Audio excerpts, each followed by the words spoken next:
کیا آپ جانتے ہیں کہ وعدہ خلافی آپ کے ایمان کو خطرے میں ڈال سکتی ہے؟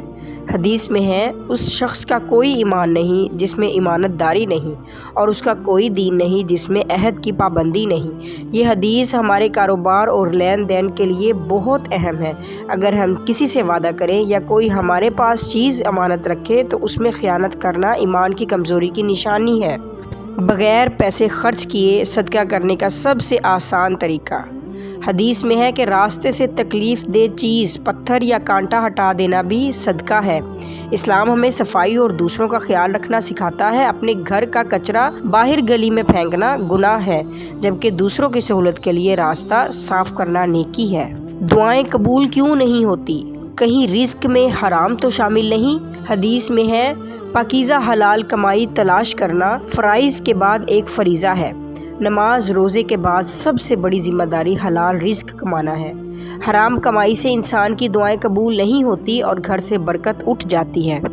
کیا آپ کا پڑوسی آپ سے راضی ہے؟ اللہ کے رسول صلی اللہ علیہ وسلم کا سخت اتباع۔ حدیث میں ہے، وہ شخص مومن نہیں جو خود پیٹ بھر کر کھائے اور اس کا پڑوسی اس کے پہلو میں بھوکا سوئے۔ یہ حدیث معاشرتی ہمدردی کا درس دیتی ہے۔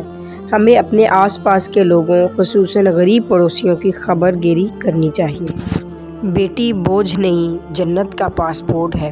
حدیث ہے کہ جس نے 3 یا 2 بیٹیوں کی پرورش کی اور ان کے ساتھ اچھا سلوک کیا، وہ جنت میں میرے ساتھ اس طرح ہوگا جیسے 2 انگلیاں ساتھ ہوتی ہیں۔ بیٹیوں کو بوجھ سمجھنے والوں کے لیے یہ خوشخبری ہے، بیٹی اللہ کی رحمت ہے اور جنت کا ذریعہ ہے۔